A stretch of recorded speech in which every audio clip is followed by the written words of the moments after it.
Good evening to you. It's another Tuesday evening and we are live on Joy 99.7 FM. Welcome to Geek Squad with your girl Adobea Biritwum. Geek Squad is brought to you by MTN. MTN everywhere you go. Happy New Month to you listening to me. If you are in your car, you are at home, it is time with the geeks, and so let us just get right into it. We are live on YouTube, on Facebook, and on X at Joy 99.7 FM. It's the month of November, and this particular year in December, there's going to be elections. A lot has been happening. We are seeing so many things on social media. Tonight, we want to have a conversation on whether the things that happen on social media can make you decide to vote for a particular political party. I have my guests and we'll be getting into that conversation. But before we do that, we would like to share with you what has been happening in the tech space in the past week. So why not take a listen to the emerging tech trends? We will be back after that.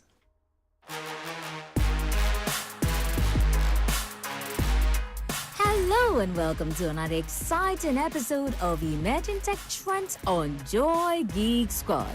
My name is Denisia Poma Eje. In our headlines, government launches 5G to revolutionize connectivity.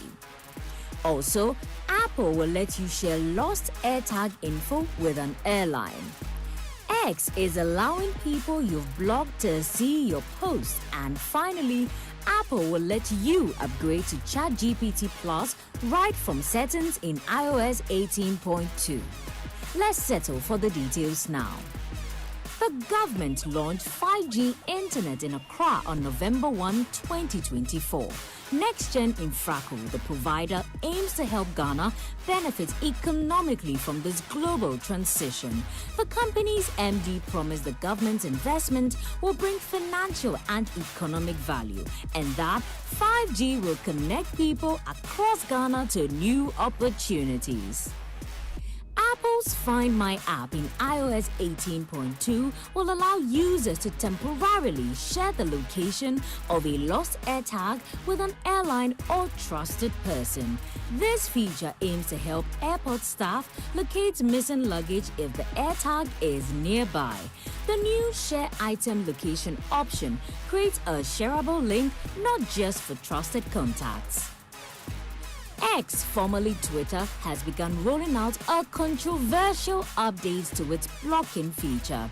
The change, first announced by Elon Musk in September, will allow blocked users to still see your posts, followers, and following lists. Musk argued that preventing access to public posts makes no sense. And finally, Apple's second iOS 18.2 developer beta introduces an option to upgrade to ChatGPT Plus directly from the settings menu according to 9to5Mac. ChatGPT Plus, OpenAI's paid tier, offers enhanced features like more messages with a GPT-4 model. And that's it for this week's episode of Emerging Tech Trends on Joy Geek Squad. My name is Denisia Poma Eje. Catch you same time next week.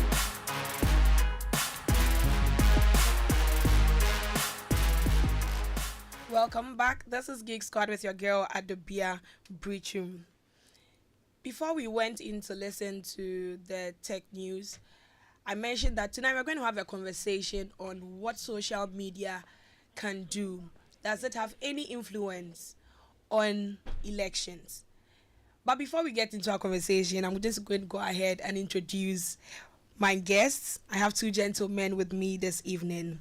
The first person is Kenneth Awatrin. He is here with us at Multimedia as a journalist, and he's also a tech enthusiast. Kenneth, you're welcome. Thank you. I hope you're well. I'm great. Good to know. I also have with me Joseph Albert Curie. He works with Tech Labari. Joseph, you're welcome. Thank you. Nice to be here. Great to have you. With the news that we just listened to, we heard about the launch of the 5G network. So before we get into our conversation, Joseph, I just want to find out from you, what is the current update of this? Because if there's been a launch, at least we're expecting that we should start seeing it on our phones. What exactly is the update on that? Yeah, so with the launch, it was just kind of announcing or outdooring that 5G service is officially in Ghana. So what we're expecting as far as what we're looking at is that 5G will be rolling out in the next couple of weeks in Ghana. I know the Minister of Communications said that before the year ends, that before 2024 ends, we will be seeing 5G offered by most of the telecoms, including MTN, AT, and also Telecel. So what we're expecting is that the next couple of weeks, we should be seeing more announcement by the telcos that they'll be rolling out this 5G service to customers and consumers are in Accra, Kumasi, and Takoradi. That's good to know. Hopefully, it's not like iPhone when they said to us certain updates will be coming based on some later Yeah. dates. But anyway, our conversation for tonight. If you're joining us, we want to just find out social media and the role it plays during elections. Does it have any influence on who you decide to vote for? And so I'm just going to start first with you, Kenneth. Personally, would you say, I think I asked Evans just before, would you say that social media has played any role in terms of influencing you towards the party you've ever voted for? Yeah, I feel like it's not even beyond me. There's generally the sense that once you are able to communicate an idea or a certain value to a person for a very, repetitive number of times, naturally you would be influenced by whatever it is. You can take that, like that's how campaigns are run in the country. Yeah. I mean, they bombard you with, you hear a lot of very earwormy commercials when it comes to political campaigns, various aspirants being mentioned, and even without consciously knowing, you are there, you are singing a song to yourself, even though you Yes. didn't think you were. I mean, it happened to me today. So you can replicate that into social media. I mean, once it's a place where you have a lot of people applying their trade over, some for socialization purposes, some for commercial purposes, and all sorts of things. These are areas that people gather, and once there is community somewhere, ads are very relevant. And so once there are a lot of people on these social media platforms, you would realize that a lot of these political parties channel their campaigns all through those places. And so whether consciously or unconsciously, would definitely be influenced in some way somehow. Okay. So for you personally, has it really done anything of the sort? Or once you set out your mind that this is the person, no matter what happens around? For me, it will take a lot. It will take a lot more than social media, but definitely it plays a very key role when it comes to influencing my decision. It does a lot, but it also depends on how whoever it is, the person you're talking about. There are some people, that's why in some, maybe for instance, in some regions, you term some regions as swing areas, because they are very likely to swing. They are very likely to vote for one person, and the next electoral cycle vote for another person.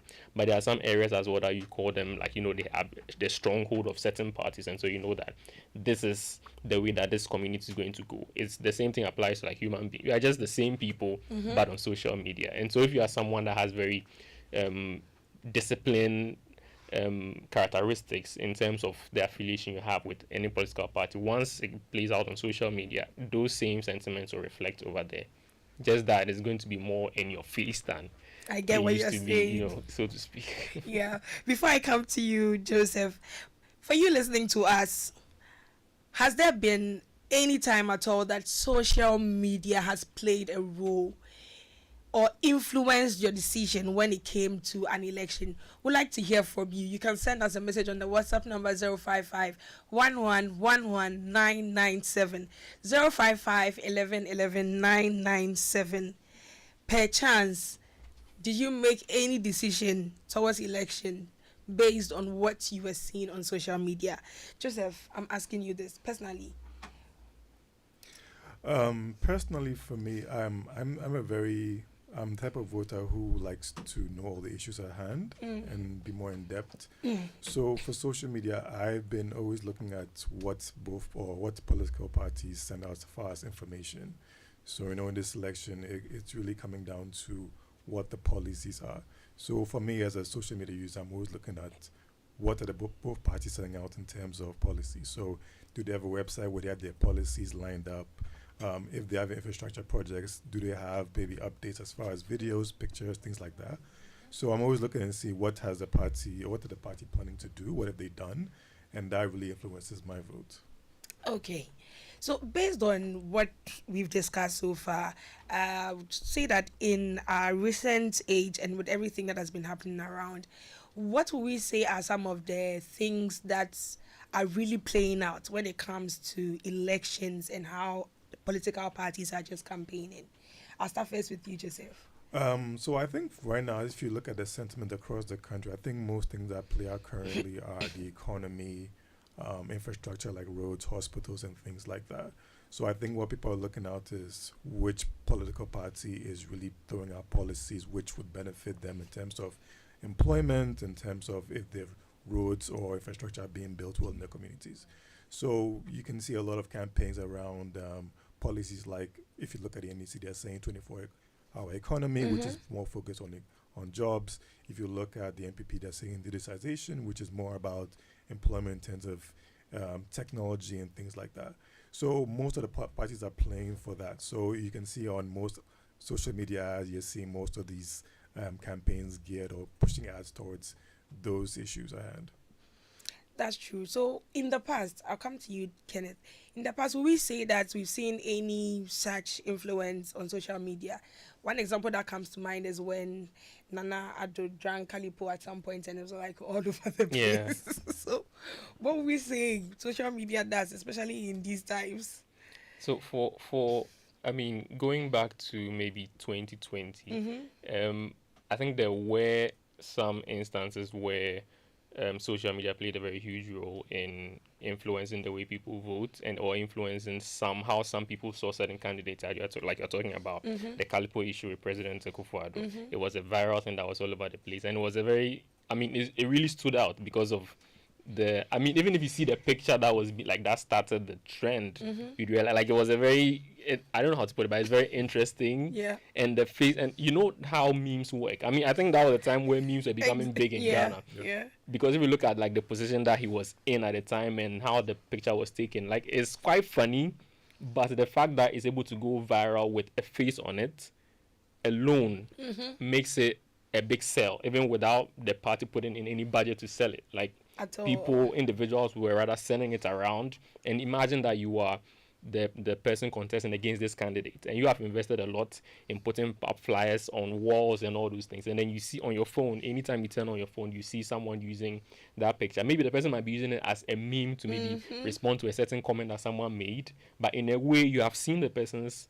picture and it's registered in your head. Exactly. And so if you go to the and if you go to the, you are someone who is you're a voter that's not too sure who they are going to vote for, and because there are some people who, for instance, they can go to the ballot box, go in there and be like, they can just count and decide right there and then C Nanako and decide right there and then. So if you are someone who's going to do CCC over there and you go there and you see a face you have seen the whole time, you just go for that one, even without listening to the policy or anything. There are people like that. So if you are someone that is in that position, you fall for that, and that is a free campaign meme for a certain political party. And as we all saw by the end of the election, it looks like so that the Calipo played the role. it could have. So, but with what we have even discussed right now, Joseph, if there is a particular political party, how would they use social media to connect to their audience, to connect to the people, especially in these times? Because we are seeing that it plays a role, at least like you mentioned, talking about the policies, the things that you show us, the things that you tell us, it can determine for a particular voter whether they should vote for you or not. So how can they use social media to connect to their audience and even do what they want to do and achieve? So if you want your political party, you want to use social media, you know that most of the youth are on social media. I think in Ghana, the youth. I think in Ghana, if we look at the numbers as far as social media, I think Facebook has the biggest number of users. I think it's about 7 million people on Facebook in Ghana alone.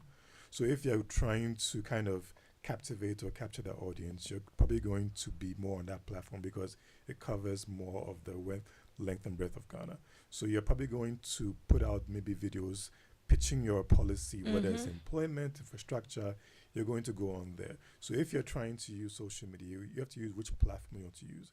If you're going to go on maybe X or Twitter, you know that's mostly more Gen Z voters, that's mostly more millennium voters. If you're going on Facebook, you're probably going to look at more millennium, more older generation voters.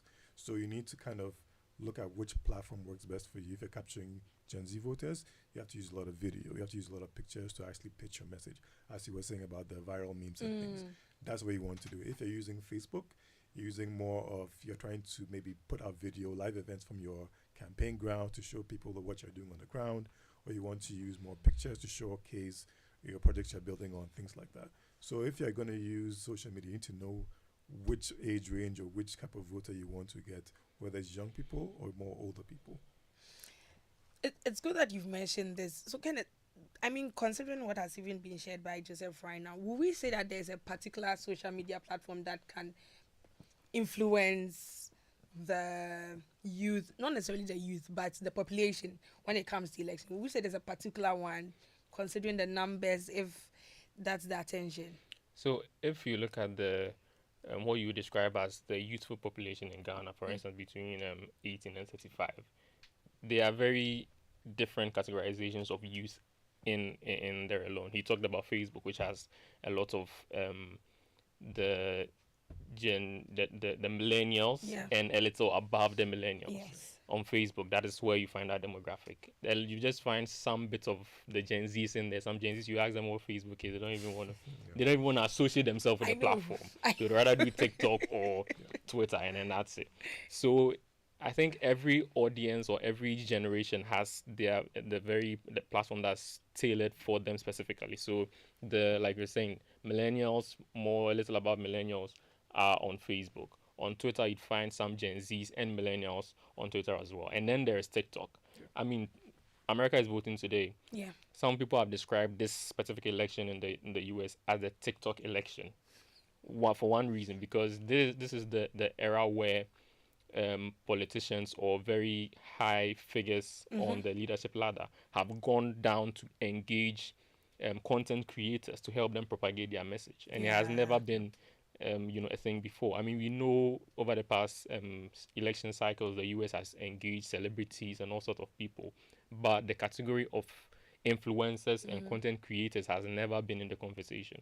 But this year, you've seen Kamala Harris jumping on different podcasts to the other. You've seen Donald Trump visit different podcasts to the other. He's been with Joe Rogan. He's been with all the the Republican inclined podcast that you'd find. You'd realize that Kamala Harris also engaging a lot of content creators who have an affinity for the Democrats. And we are seeing that even as we speak, you are seeing some of those results play out, which sort of reflect the kind of work that they did in their campaigning. So it's the same thing when you come to Ghana. So what is expected as we also go into our election the next few years are to see more leaders engaging some of these people. I mean, they're already doing it because for the past few weeks, you've seen Alan Tremantin has been engaging a lot on Twitter as well. He's been joining Twitter spaces to talk about his policies. We've seen on X now. And you've seen other, I think 2 days ago, yesterday, I saw Baumia as well on another platform with content creators. I saw Adobea amongst others on stage with him, and that's a different demographic. There was Cody Sheldon as well on there. So he also represented different demographic. If you look at the two people, Ameya and then Sheldon, you see the difference in the generational categorization. So those are some of the strategies I think that, and also when John Mahama had his town hall meeting some time back, we saw him also engage a wide range of youth from, Twitter and Facebook and all those things. All those are social media platforms where huge numbers are. And like I said initially, where there are huge numbers, people like to advertise over there. So that's a sort of platform that they are also using to propagate their message as well.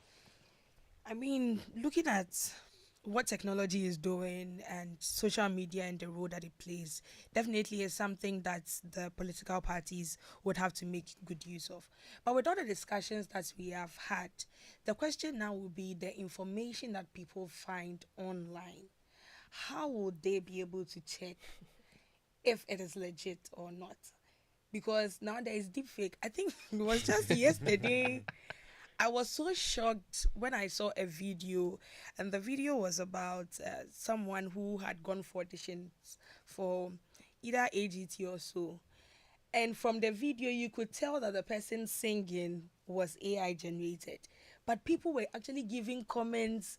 And I was asking myself, is it that they can't really tell that this is not real? Like, so many people are giving, oh, this is so cute. The boy sings so well. So the question now is, on social media, how will we be able to determine that this message is true? This is actually coming from the political party or the public figure that we know of. I'll start first with you, Joseph. Yeah, nowadays it's getting harder and harder to find out which is true, which is fake. Now with AI also coming to play, it's even harder to find out if something, an image online is real or is fake. So as far as trying to find information is true, for me, when I'm always online, I'm always skeptical of everything. So I'm always looking to make sure that if I see a message or information out there, I always ask myself, what's the source of this information? Did it come from a credible source, a credible personality, or a credible news organization? Because if somebody just says something online on Twitter or X, for instance, and says, so and so did this, I'm asking myself, what's the source of that? So the first thing I do is I go online and look at across all the news or media organizations, and I type that information to find out if that information is credible. And if I don't find anything that's credible from it, I decide that, okay, that's a fake item online. And I think even with the videos nowadays, I think there are some tools are coming out, online tools are coming out where you can put an image or a video and say, is this AI generated or is this a real picture? And they can tell you this is AI generated or if it's a real picture. So if you're online nowadays, you need to be very circumspect and find out that what you're seeing is not what you're getting. Because even if you look at the US elections, a lot of disinformation is out there now about both parties, if it's real or not.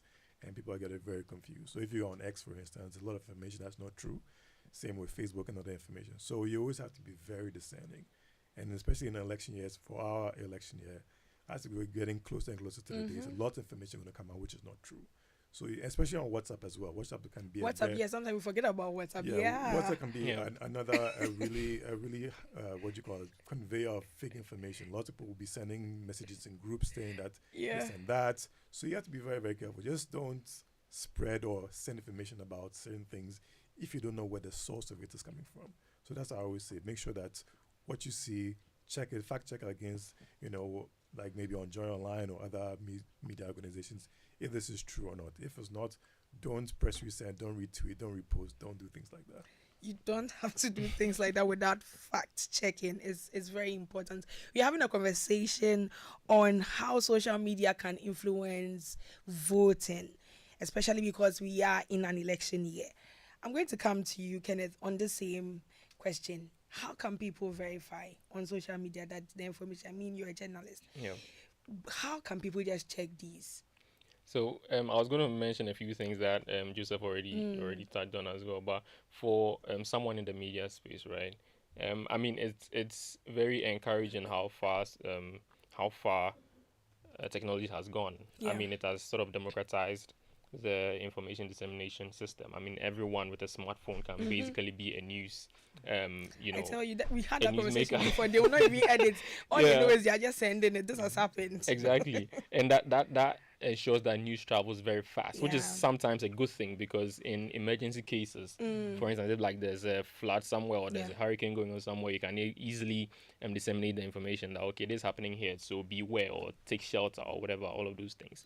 And that is good. Yeah. The other side is that if the information happens to be false, that same repercussion travels that same distance and even travels twice as fast. Yeah. Seriously. Exactly. Like false information. Always it goes very fast. Yeah. And so it makes it very difficult to stand on a specific side in terms of whether this democratization of social media is actually helping.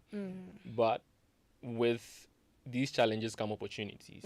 So we know that there are a lot of media houses in Ghana that are doing a lot of work in order to catch up with what is happening. Because nowadays, before the journalist gets the news, it's already online somewhere, and you have to be playing catch up most of the time. It's true. Yes. So a lot of media platforms are actually helping, trying to be in front of the news. And because of the value and the integrity that some of them have built over the period, they are trying to do the best they can to verify every information before it goes out. So like Joseph was talking about, if you see something somewhere and you feel like you don't know whether it's true or not, the first thing you should probably do is to cross-check with some of the credible media platform that you know about. Just visit there and see whether the story that you are seeing is on there, or if you have people, also look at the source that is coming from. If the maybe sometimes a social media account of an MP will be the one that's posting that. But if you look at the track record of the person, or you know whoever the person is, you can weigh and know how much seriousness you place on that. So if an MP posts something on their platform versus a regular Joe posting something different on their platform, I mean, if you look at the integrity and the value being placed as against all of them, you can weigh and be like, okay, it sounds more heavier coming from this person because he has his integrity on the line. He's a public figure and all that, which is also another issue because these days you never know how they are using some of these powers that they have to influence their own people, because there are political, repercussions for what they do, and some of them may be looking to capitalize on that by deliberately churning out misinformation. But that is one thing to do. The other thing is to also visit credible platforms to see whether you have those similar information that you are having. I think that's also going to help. The third thing is that be very skeptical of whatever information that you find on. That's just it. Yes, be very skeptical. Just can't take a line. Who Don't- can sing? Exactly. Because these days, I mean, you can see the level of detail you see in a thing. You'll be surprised how wrong it is, and you wonder why the person took so much pain to go to put this thing out. And you wonder what the end game is. Yeah. So being skeptical of whatever information you find on social media is the very best approach to navigating this era of misinformation on social media. It's our collective responsibility. I think that's what we discussed last month, being the Cybersecurity Awareness Month, combating disinformation and misinformation in a digitally resilient country, which is Ghana, because there's so many things out there, and fact checking is so important. And it's good we're having this conversation, because especially in election years and when we are seeing so many things happening, people are just posting, especially the fake news and the wrong, bad news. It's always just spreading like wildfire. So it's good we're having this conversation so that people can be aware of it, of what we are talking about.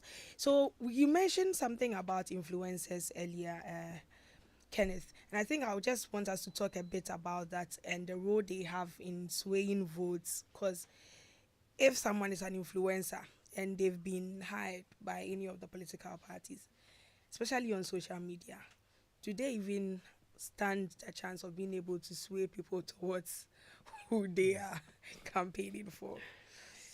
It is very, for me, I think it is very easy for an influencer to sway people's perception when it comes to a specific party or whichever individual or whatever ideals that you want the person to subscribe to. That is because a lot of I was just looking at some figures when it comes to the voter population, for instance. I mean, we have 19 million.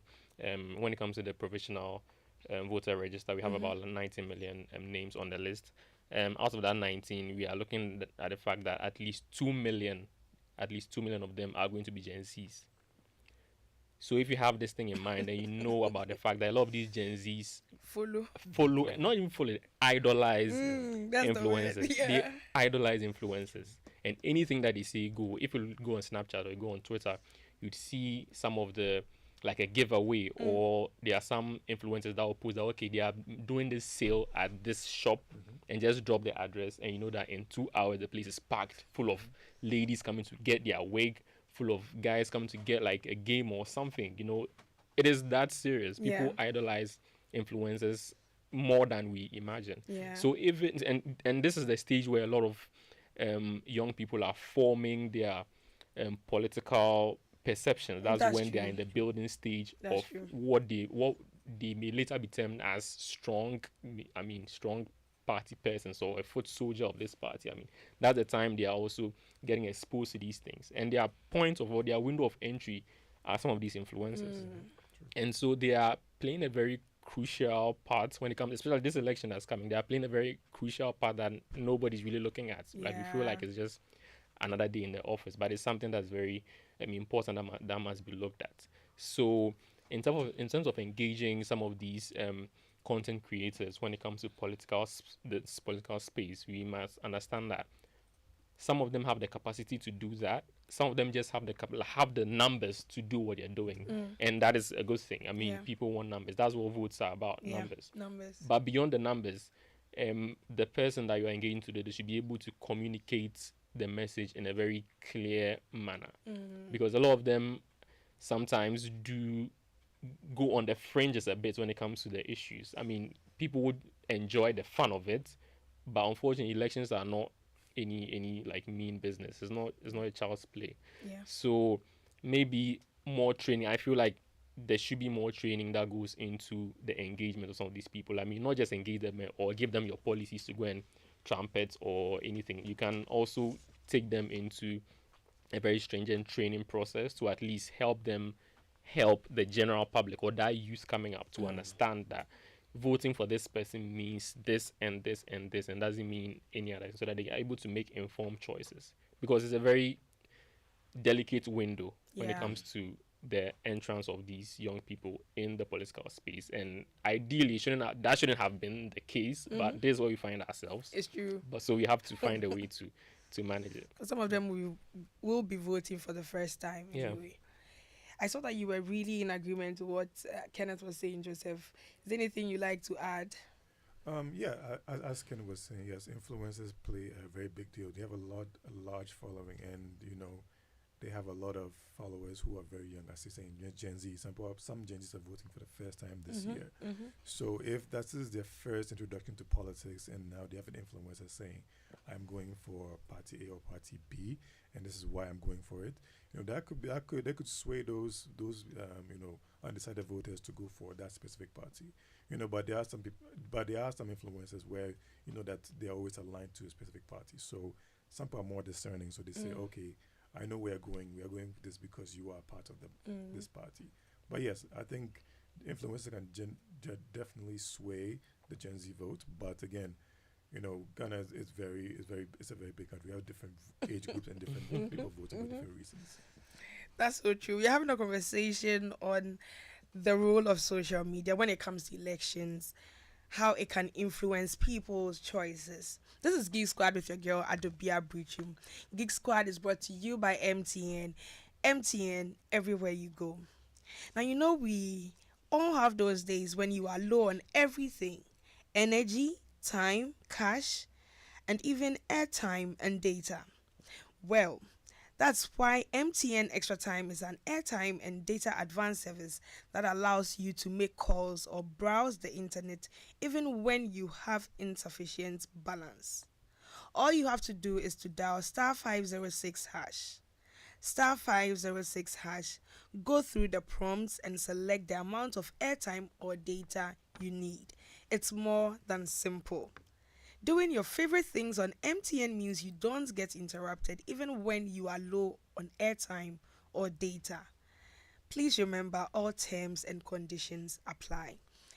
The conversation is on Geek Squad, how social media influences elections. I'm having the conversation with Joseph and Kenneth. We will be right back after this break. The other day, I visited Kweku at his spunky new office to congratulate him on opening his business. And man, was I impressed. The business is just moving quick. The sales, customers, everything is just working seamlessly. The secret? He said, "It's MTN Business Broadband. In this fast-paced environment, we need fast and reliable internet to support all business types. No laggy online meetings, great download and upload speeds, impeccable business management systems, all inclusive. I mean, you can have it all." "Shout!" I signed on immediately. To enable your business stay ahead and stay connected, make sure you're signed on to the best internet made just for businesses. MTN Business Broadband. Sign up today on broadband.mtn.com.gh and manage your account on my MTN app. Call 0244 308 111 for more information. We are good together everywhere you go. Welcome back. This is Geek Squad with your girl Adobea Biritwum. Tonight we're having a conversation on how social media plays a role when it comes to elections, whether it influences people's choices of who to vote for. And I'm having a conversation with Joseph Kuri and Kenneth Awachindakun. So far, we've seen that really social media can play a role in terms of who to vote for, especially for the younger generation, the Gen Zs that we are talking about. And we've seen also that sometimes the information that we see on social media would have to be verified. You just can't take everything that you see as the truth. You have to verify them before you make any decision on it. Now, based on that particular conversation, what I would like us to go to right now is what will be some of the challenges, or what are some of the challenges in regulating political content on social media, especially because we are in a democratic society now. Someone actually called me last week when an ad was played on this program. I said, these ads, these campaign ads, like, really, are they okay? So the question right now is that what are some of the challenges in regulating the political content that we have online? I'll start first with you, Joseph. Yeah, in our part of the world, when it comes to social media, especially the content, it's still, I would say, still like a wild, wild west in a way, because, it's not like traditional media where, like maybe like Joy FM or other stations have some sort of liability. So, for instance, if you go to X and somebody posts a fake news story about somebody in political sphere in Ghana, who's going to regulate that? Because X is a kind of a US company, basically. So if you're going to try to find X, you have to go to the US and find them, or go to their jurisdiction. Whereby in Ghana, if somebody prints a piece that's not true, you're held liable. So somebody here can actually take you to court for that. So that's kind of the challenges. Like, how do you regulate content on social media when it's not even local? So how do we do that? I know they've been trying to have social media companies like Facebook or X establish offices locally here, so they can be more regulated, but that's still in the mix. There's nothing concrete as yet. So those are the kind of challenges. How do you regulate content on social media? And most of these foreign companies are not even regulated by the governments in their countries. It's not like you can actually moderate or take out content. It's more about if there's a law that says that this information is a threat to somebody, or you are violently threatening somebody, then you can take out the post. But somebody says that, oh, I think you are somebody who I don't like, you can't just say, well, that's not true, yes, take it out. So that's the challenge we're facing. There's no law, there's no actual regulation when it comes to social media content. So it's hard to actually fight back or fight against something that's not truthful here.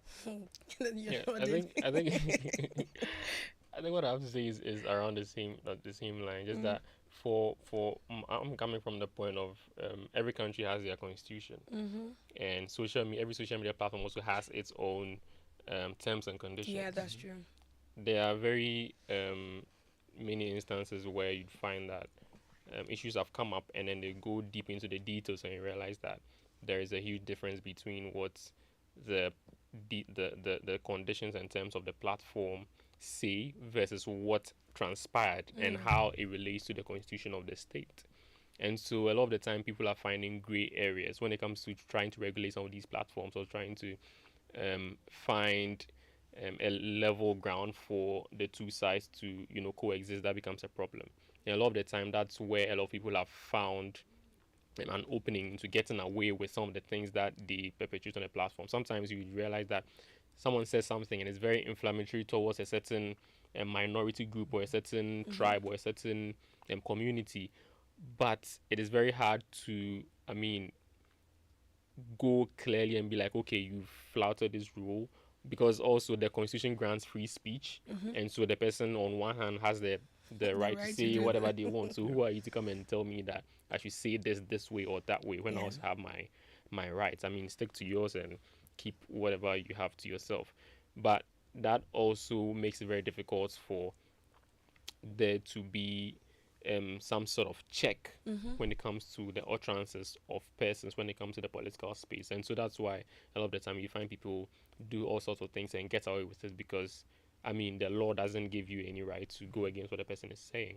And sometimes when they go contrary to and say it the other way, and it's on a social media platform, maybe the law says, okay, you can't say this about this person or you can't do this. But once you said it on a platform, now it becomes very difficult for someone to say that the fact that you said this on this platform means that you have said it to the country or you have said it in this jurisdiction. I mean, there's the whole lot of things. Like he was talking about the fact that a lot of these platforms are not even owned by the country or locally or Africans. It's usually like in the West, I mean, in Europe or in the US somewhere. That's where they are domiciled. And so it's hard for you to even follow up, even if you have a very legitimate claim. It's even hard to follow up and, I mean, make sure that whatever post has been done be taken down by the actual authority that's in charge of the platform. So those are some of the challenges that coexist. So the challenges having to do with the laws of the state versus what the terms and conditions of these social media platforms actually state. So concerning what we've discussed right now, how can we as Ghanaians end up now protecting ourselves from manipulation or misleading political content? Because if really it's like there's no restriction, how can we? Because it's like it's all over the place. They are in our faces. What can we do about this? I'll start first with you, Kenneth. Like I'll take something from what you said midway through the conversation. I think educating ourselves on what the ethics of using social media is, because a lot of us got plunged into the social media space without our knowledge. It just creeped up on us, and so you do not find a need. The way you're saying it, I just remember my mom. The way she can just be on Facebook, I'm like, when did it start? Exactly. So because of that, we do not find it important to go back, because if you really do your Googles, you would find that there are numerous ethics that can guide your use of social media, even beyond using it for political activities. Just the way to use social media in a way that you are courteous to the people around you. You are, attentive to what you post. You are sensitive when it comes to the sensitivities of other people, so that when you are putting content out there, you do not inflame sentiments, knowing how some of these things can degenerate in certain areas, whether communities or your country or wherever it is. So if you're able to find out what the ethics of using social media is, that's a way of educating yourself and educating other people as to how best we can all stay safe on the platform without causing any harm to other people. So I think that's one thing that we can do by educating ourselves. Also, being very, skeptical of things that we see, being very cognizant of the fact that whatever you are seeing could be wrong, no matter how real it looks like. So being always ready to fact check whatever you see, going on very credible news platforms to double check and make sure that, because as you've seen this, I'm sure that when you see someone else, you want to tell the person about what the news that you saw somewhere. Just be quick to share. Yes, and you will now be the vehicle for misinformation or disinformation or fake news, as they say. So I think those are some of the few things that I'll say. We have to really look at that. So the Adnam is add to that, and also I think also we also need to be aware of some of the tools or settings that some of the platforms have. So like for instance, even though you can't, some people can say anything they want, you can still report them. So like I know for instance on X, you can report things things are spammy or fake, and actually say that, oh, this content or this post is not telling the truth. Even Facebook has these tools. So even WhatsApp has these tools. So if it's something that's maybe not truthful or it's incendiary to a group or a specific person, you can report that person, that user or that post, and just say, this, I'm flagging this because this is either insulting, it's incendiary, or it's not real. So as far as social media users, we have to also use these type of reporting tools to also help and kind of create this community about what can be said or what can be said. That's so true. It's 4 years ago that former President Trump was banned from X. Yeah. when putting things there like that. So really you can report some of these things from based on the social media platform that you are on, depending on what it is, when they check their policies and how things are run, definitely you can have some assistance. This is Geek Squad with your girl Adobea Biritwum. We're having a conversation on how social media can influence voting during elections. We will take the quick tech fixes. We'll be back after that.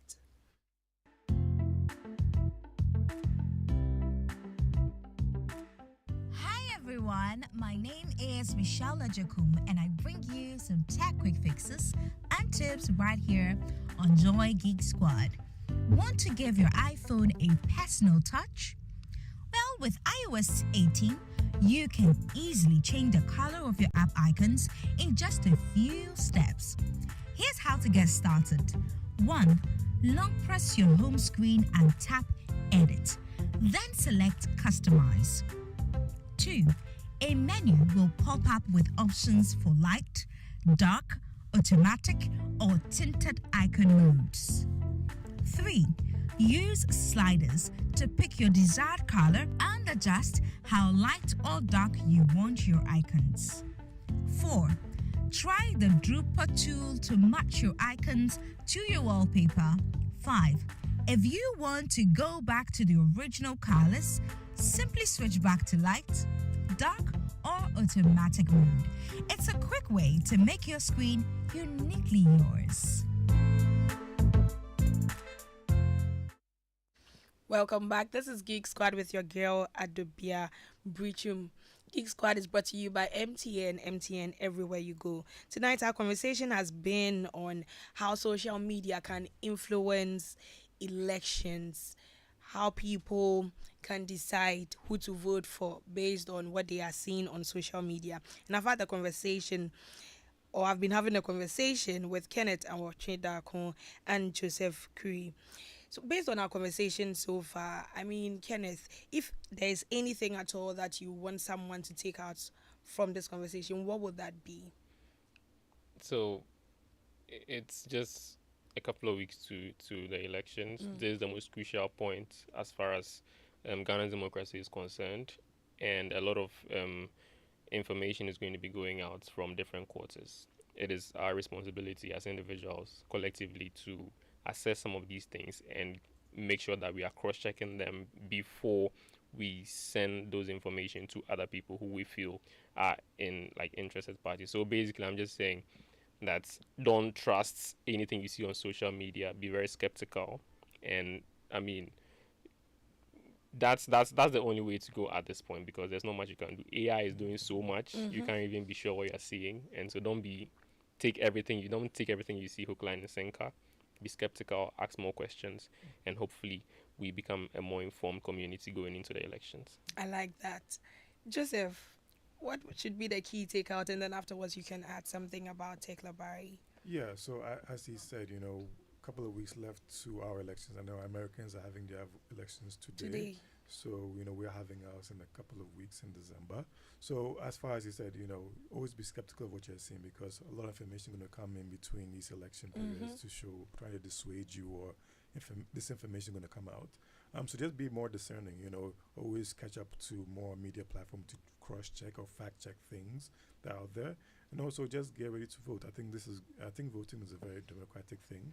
Not a lot of countries have this option, or have this option to go out and vote for their political leaders. So just make sure you're aware of the issues. Go on news platforms, read about political issues and political platforms, and see what you want to vote for, and go out and vote on December 7th. That's good. You work with Tech Labari. Can you just tell us something about? Yes, so Tech Labari, we are mostly focused on technology and media. So what we do is we're always looking at seeing what's happening in the tech space, what tech companies in Ghana are doing. Lots of things are happening in the space of technology when it comes to both Ghanaian and African technology. We're building our own things in Ghana as well. We mentioned social media from US and the UK, but also on the ground, we're building our own platforms. We're building our own apps, we're building our own software. So what we do is we cover those news items when it comes to what Ghanaian entrepreneurs are doing in the tech space. We cover what's happening in Nigeria as well. We cover what happened in South Africa. Basically, Ghana and Africa as a whole. So we're always covering news platforms. We're looking for data, trying to be transparent about what's happening on the continent. We're doing kind of special elections as far as data, who has voted for what, and historically and everything else. So that's what we do at Tech Labari. So if you go on techlabari.com, we're on Facebook, we're on X, we're on Instagram as well. So we do different things, and we have a lot of partnerships across happening, this month as well, Tech in Ghana conference, things like that. So we're partnering with a lot of organizations just to help them with media distribution and also media news. That's good to know. And there you have it. it's been an interesting conversation this evening, talking about what social media can do when it comes to elections in terms of the influence it may have on us. I've had a conversation with Kenneth Awachindako and Joseph Kuri. Thank you so much, gentlemen, for joining me. And a very big thank you to my producer, Prince Safo. Up next is news and Overdrive.